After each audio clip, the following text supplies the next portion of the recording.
மதபேதமின்றி தமிழகத்தில் உள்ள கோவில்களின் ஸ்தல வரலாறு, பழமையான தேவாலயங்கள் மற்றும் தர்காக்களின் உண்மை தகவல்கள், ஆன்மீகம், ஜோதிடம், சித்தர் வழிபாடு போன்ற பிரத்யேக தகவல்களை கேப்டன் ஆலயம் யூடியூப் சேனல் மூலம் நீங்கள் இனி காணலாம். உங்களின் ஆன்மீக வணிகத்தை கேப்டன் ஆலயம் யூடியூப் சேனலில் விளம்பரத்தின் மூலம் மேம்படுத்த விருப்பமா? கீழே கொடுக்கப்பட்டுள்ள எண்ணிற்கு உடனே தொடர்பு கொள்ளுங்கள். வீடு கட்ட வரம் தருகிறார் விட்டலாபுரம் பாண்டுரங்கன்.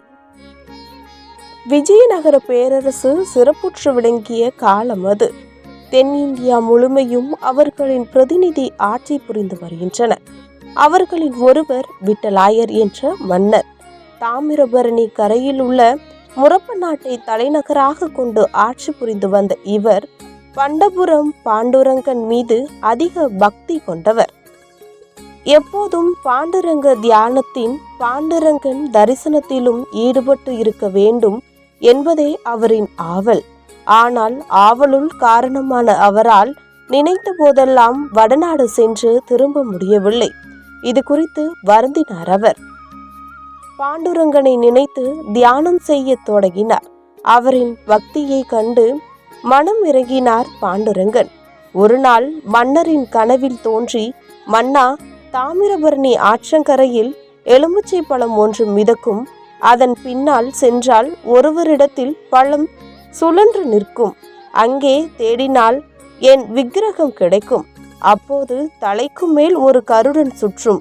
அந்த கருடனை பின்தொடர்ந்தால் மேற்கு பகுதியில் அது அமர்ந்து அடையாளம் காட்டும் இடத்தில் என்னை பிரதிஷ்டை செய்து வணங்கு என கூறி மறைந்தார்.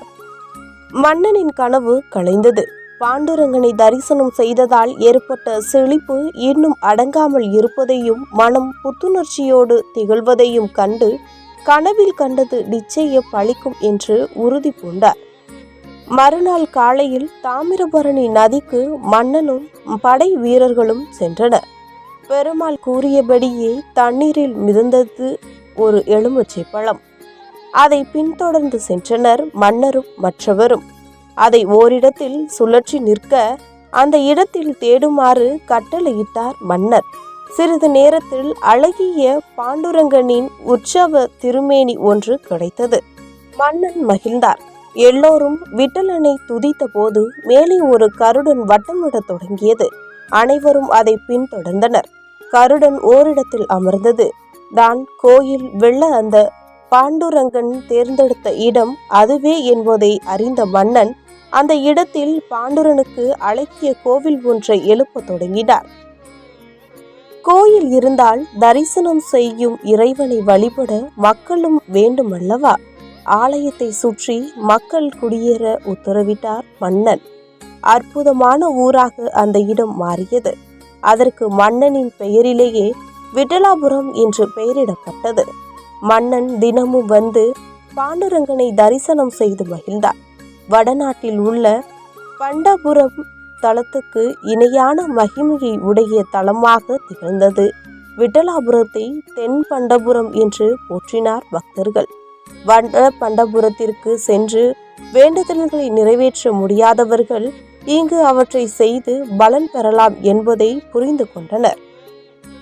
அற்புதமான இந்த தலம் தூத்துக்குடி மாவட்டம் வசவபுரம் அருகே தாமிரபரணி நதிக்கரையோரம் எழிலுரு அமைந்துள்ளது.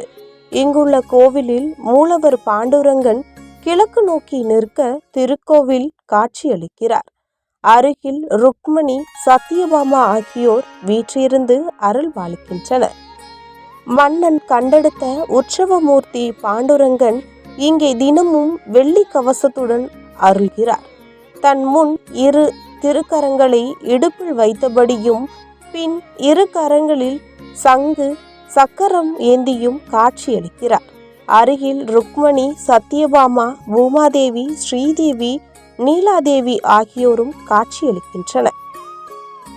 திருக்கோவிலின் முன்பக்கம் 16 தூண்களை கொண்ட மண்டபமும் அடுத்துள்ள பெரிய மண்டபத்தில் கொடிமரமும் உள்ளன.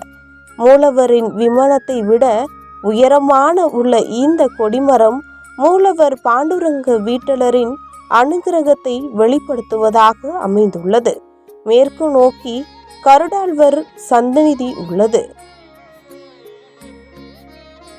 திருக்கோயிலினை உள்ளே மூலவர் சந்நிதிக்கு வலப்புறம் ருக்குமணியும் இடப்புறம் சத்தியபாமாவும் தனித்தனி சந்நிதியில் அருள் அளிக்கின்றார்கள். விடல மன்னன் இந்த கோயிலை வட இந்திய முறையில் கட்டுவதற்காக தன் படைகளை அனுப்பி வடநாடுகளில் உள்ள சிற்பிகளை அழைத்து வர கட்டளையிட்டான். ஆனால் அவர்கள் வருவரை காத்திருக்காமல் இங்குள்ள சிற்புகளை கொண்டே ருக்மணி சந்நிதியை அழகாக வேலைப்பாடுகளுடன் கட்டி முடித்தான். ருக்மணி சந்நிதி முதல் தூணில் விநாயகர் சிலை வடிவத்திருப்பது இதனை எடுத்து கூறுகிறது. மூலவர் சந்நிதி கட்ட முயன்றபோது திருவிதாங்கூர் மகாராஜா விஜயநகர பேரரசுக்கும் கப்பம் கட்டாததால் அம்மனின் மீது படையெடுக்க வேண்டியதாயிற்று. இதனால் மற்ற சந்நிதிகள் வேலைப்பாடுகள் இல்லாமல் அவசரமாக கட்டி முடிக்கப்பட்டதாம். இந்த தகவலை கல்வெட்டுகள் மூலம் அறிய முடிகிறது. இத்தலம் சாமானியர்களின் சொந்த வீடு கட்டும் கனவை நனவாக்கும் தலமாக திகழ்கிறது. வீடு கட்ட நினைப்பவர்கள், வீடு கட்ட தடை உள்ளவர்கள், வீடு கட்டும் பணியை தொடங்க உள்ளவர்கள் இங்கு வழிபடலாம். இத்தலத்துக்கு வந்து 2 செங்கலை வாங்கி கொடுத்து இறைவனுக்கு திருமஞ்சனம் செய்து துளசி மாலை சாத்தி கல்கண்டு சாதம் நெய்வேத்தியம் செய்து வழிபட்டால் அவர்களின் வீடு கட்டும் கனவு நனவாகும் என்கின்றார்கள். பலன் பகிர்வார்கள் இருக்குமா. பின்னர் அந்த செங்கலை வாங்கி சென்று பூஜை அறையில் துளசி அர்ச்சனை செய்து வழிபட்டு வர வேண்டுமா. வீடு கட்டும் பணியை தொடங்குபவர்கள் இந்த செங்கலை பூமி பூஜையில் பயன்படுத்த வேண்டுமா. இதன் மூலம் உலகளந்து பாண்டுரங்கன் பெருமானே தன் 2 கால்களால் ஆசிர்வதித்து வீட்டுக்கு அஸ்திவாரம் சிறப்புற அமைய அருள்வார் என்கின்றார்கள் பக்தர்கள். குழந்தை வரம் வேண்டுபவர்கள் ரோகிணி நட்சத்திர நாளில் திரட்டுப்பால் நைவேத்தியம் செய்து வழிபட்டால் சந்தான பாக்கியம் கிட்டும். இதை நாட்டியம் ஆகியவற்றில் பயிற்சி பெறுபவர்கள் பாண்டுரங்கல் முன்பு அரங்கேற்றத்தை நிகழ்ச்சியை பிறகு மேடை ஏற்கின்றார்கள். இங்கு ஆண்டுதோறும் கொண்டாடப்படும் விழாக்களில் கிருஷ்ண ஜெயந்தி மிகவும் விசேஷமாக கொண்டாடப்படுகிறது. அன்று சுவாமிக்கு சிறப்பு திருமஞ்சனங்கள் நடைபெறும். கிருஷ்ண ஜெயந்தி அன்று கிருஷ்ணர் வேடமணிந்த குழந்தைகள் பக்தர்கள் கண்ணபிரான் பாடல்களை பஜனையாக பாடுவார்கள். அந்த நாளில் செங்கற்கள் வைத்து வழிபட்டால் ஆண்டு முழுவதும் வழிபட்ட பலன் கிடைக்கும் என்கின்றார். எப்படி சொல்வது? நெல்லை தூத்துக்குடி செல்லும் நெடுஞ்சாலையில் உள்ள வசவபுரத்திலிருந்து சுமார் 2 கிலோமீட்டர் தொலைவில் உள்ளது விட்டலாபுரம்.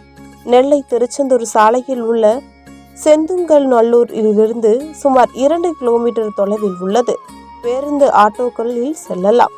திருக்கோவிலில் நடை திறப்பு நேரம் காலையில் 7 மணி முதல் மதியம் 12 மணி வரை, மாலையில் 5:30 மணி முதல் இரவு 8 மணி வரை.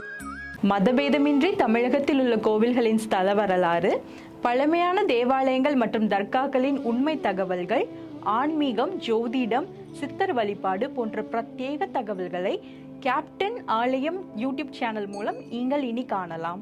உங்களின் ஆன்மீக வணிகத்தை கேப்டன் ஆலயம் யூடியூப் சேனலில் விளம்பரத்தின் மூலம் மேம்படுத்த விருப்பமா? கீழே கொடுக்கப்பட்டுள்ள எண்ணிற்கு உடனே தொடர்பு கொள்ளுங்கள்.